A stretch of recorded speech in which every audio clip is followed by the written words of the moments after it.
Welcome to the latest Motley Fool Scoreboard. I'm Anand Chakavalu. We've got longtime fools, Toby Bordelon and Rick Menares, giving a 1 to 10 rating to a Moneyball rec. It's Stride, ticker symbol LRN. Pretty appropriate. We'll talk about the strength of Stride's business first, including factors like industry and competition. A 10 is invincible. A 1 is hopeless. Toby's got a 7. Rick, you've just got a 6. Yeah, so K-12 changed its name to Stride in late 2020 as it expanded beyond its online schools, tutoring, and curriculum development for young learners. These days, Stride also offers career and scholarship counseling, coding boot camps, training and training for medical and IT certification plans. Business is growing, and it's bucking the AI trend that has slammed other players in this online learning space like Chegg, unfortunately. I want to go higher than a 6, but I know better than to reward a company with a growing slice of a shrinking pie. I know how math and Darwinism work. Yeah, that's fair, Rick. I'm slightly more optimistic than you here. I went with a 7. Enrollment growth has been good lately. It's up about, 8% in Q2, which they just announced. Career enrollments are leading the way up, 17.6% there. Revenue per enrollment is growing too, so that means they're getting more money out of their students. So there's some reason for optimism here, maybe. And I like what they've done in terms of diversifying into career and adult learning as well beyond the core K through 12. It is a very, very competitive market here. They've got traditional players, the growing ed tech space. There's some regulatory risk, some policy shift risk I think you got to consider here. So there's a lot of risk around this business as well. That prevents me from going higher than the 7. Right. For management, a 10 is Warren Buffett. A 1 is Homer Simpson. Toby's got a 6. Rick, you've got a 4. Yeah. Fun fact, before coming over to Stride, CEO James Rhyu was the CFO and Chief Administrative Officer at Match.com. So he went from online dating to online grading. He came over to Stride in 2013 as its CFO, taking over its CEO right around the time of the K-12 rebranding. Not so fun fact, Stride's CEO has a Glassdoor approval rating of 30%.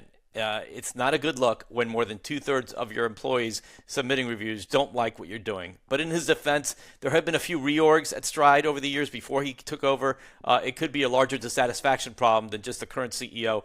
Either way, I hope Stride gets along better with its students than its workforce. Yeah, 6 for me, a little higher than Rick. I'd say fine, but not standout team. CEO has been with the company for almost 13 years, as Rick noted, CEO since 2021. I think they've done a good job of scaling and expanding to new markets. I hope that and I think that part of the approval issue is because of the restructuring they've had to do. Is kind of what's weighing on that. But execution has been mediocre in some ways. Technology changes in the platform have led to user complaints, so that's a big issue, right? The stock took a massive tumble back in October on news of some pushback on that. I think there's also a class action lawsuit ongoing. I don't put much stake in that yet, but when you see user complaints plus class action lawsuit, there's some allegations there that maybe raise some concerns that I would like to consider. All right, for financials, a 10 is a fortress, a 1 is yikes. Both of you have 7s this time, Rick. Yeah, so like many companies in the right place at the right time when the COVID-19 crisis landed, Stride's revenue soared in the first year of the pandemic. Unlike other pandemic plays that saw those gains erode as shelter-in-place orders lifted, Stride is still growing. It just had a streak of 8 consecutive quarters of double-digit revenue growth end in its latest quarter, but even then, it still had a healthy 8% top-line increase. 7. Yeah, this is the area where I think they stand out, and for me, that's a 7. So take that for what it's worth. If your best score is a 7, there you go, right? But the margins look reasonable. Balance sheet looks solid, more cash than debt. There's some cyclicality here, I think, that you got to be aware of in terms of throughout the year. If you're looking at the financials, brings it down a bit for me, but they're managing that well so far. All right, let's talk valuation, Toby.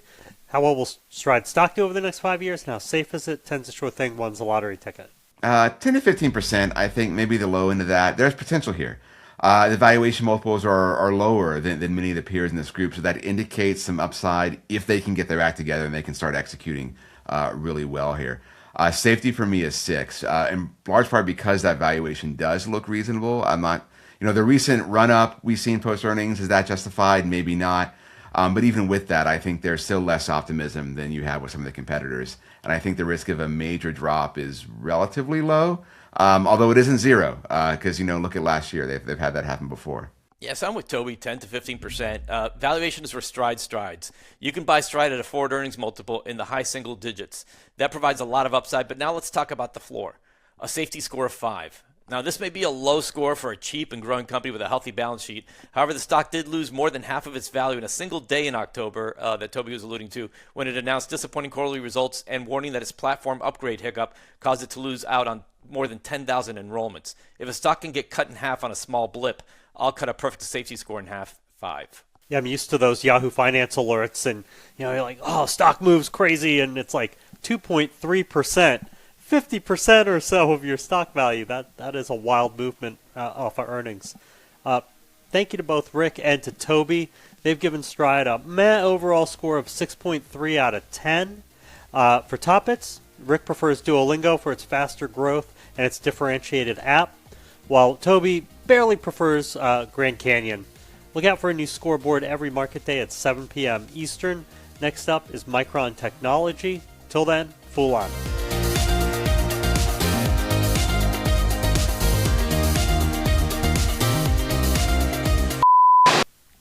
All right. Shall we learn about Stride?